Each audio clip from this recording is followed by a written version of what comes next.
It was meant to be an ordinary evening. One of those nights where nothing really happened, where time passed in quiet companionship. We would talk about nothing, share a simple dinner, maybe watch a movie. It wasn't a night of grand gestures or passionate declarations, but it was ours. It was comfortable. It was familiar. Or so I thought. We sat at the table, caught in the rhythm of our routine. She scrolled through her phone, her fingers moving effortlessly over the screen, lost in whatever held her attention. I barely noticed. We had long grown accustomed to these silences, the kind that felt safe rather than strained. I had convinced myself we were fine. Then her phone buzzed, a soft vibration against the wood, and she laughed. It was that laugh, the one I had always loved, the one that used to belong only to us. But something about it was different this time. It was distant, detached. The screen lit up for just a second, just long enough for me to see the name. A name I didn't recognize. A name that, in an instant, sent a slow, sickening twist through my gut. She must have felt my eyes on her because she glanced up, her smile faltering for the briefest moment before she turned the phone face down. Too quick. Too deliberate. Not the casual movement of someone with nothing to hide.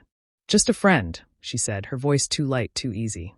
She laughed again, but it was different now. Forced. The kind of laugh that tries to erase suspicion rather than share joy. Nobody. That was the word she used. Just nobody. But I knew better. When someone calls them nobody, and hides their phone like it holds a burning secret, you just know. The realization doesn't come in a crash. It seeps in, creeping under your skin like cold air through a cracked window. I said nothing. Not then. I told myself it didn't matter. That I was overthinking. That the weight settling in my chest was paranoia, not truth. So we carried on with the night, but something had shifted. The air between us felt heavier. Her smile didn't reach her eyes. Her touch, once warm and familiar, felt like a mere echo of what it used to be. She was there, but she wasn't. Over the next few weeks, the changes came slowly, subtly, but undeniably. She started going to bed later. She locked her phone when she thought I wasn't looking. And then there were the messages. The ones that made her smile in a way she hadn't smiled in a long time. It was a different kind of smile. Secretive. Protective. As if the world inside her screen mattered more than the one we had built together. I became a ghost in my own home. A silent observer watching the woman I loved turn into someone I no longer recognized. And then one night it happened. She was in the shower, the sound of rushing water muffling everything else. I sat on the couch, staring at nothing, trying to push away the gnawing feeling that had taken up residence in my stomach. I told myself, again, that I wouldn't check. That I wasn't that kind of person. That I could walk away from it, that I could pretend. But my hand moved before my mind could catch up. My fingers shook as they hovered over her phone. It was instinct, not choice. As if my body already knew what my heart wasn't ready to accept. The screen came to life, and there it was again. His name. Only this time, it wasn't just a name. It was an entire world. One I had never been a part of. Messages. Dozens of them. No, hundreds.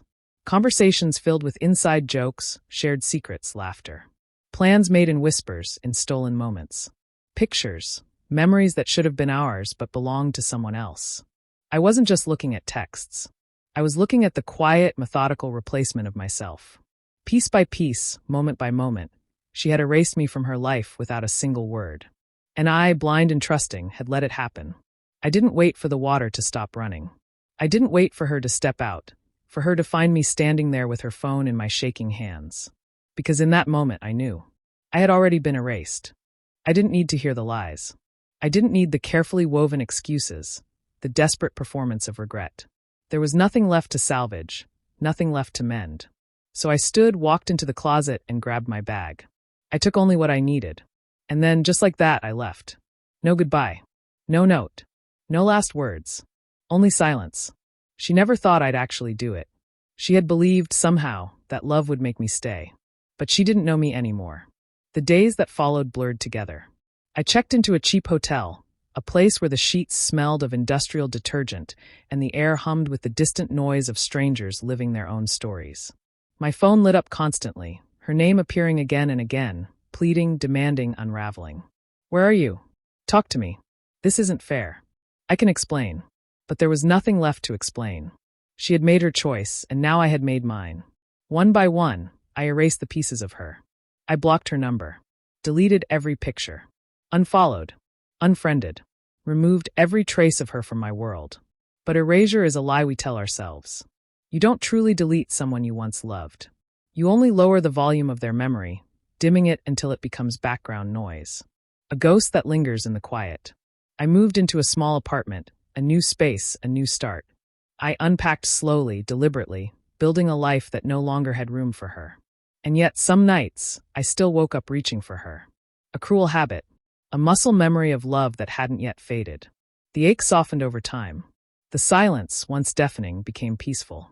Then, 6 months later, on a night like any other, I turned the corner on my walk home, grocery bag in one hand, headphones in the other. It was supposed to be just another evening. And then I saw her. She stood outside my building, smaller somehow. Not physically, but in the way grief and guilt can hollow a person from the inside. Her shoulders curled inward, as if she were bracing for something. "Hey," she said softly, like nothing had happened, like she hadn't ripped my world apart with her betrayal. I didn't answer. I only stared. "Can we talk?" she asked, hesitant. I should have kept walking. I should have let the past remain where I had left it. But something in me, curiosity, closure, or maybe just the need to hear her admit it, made me stop.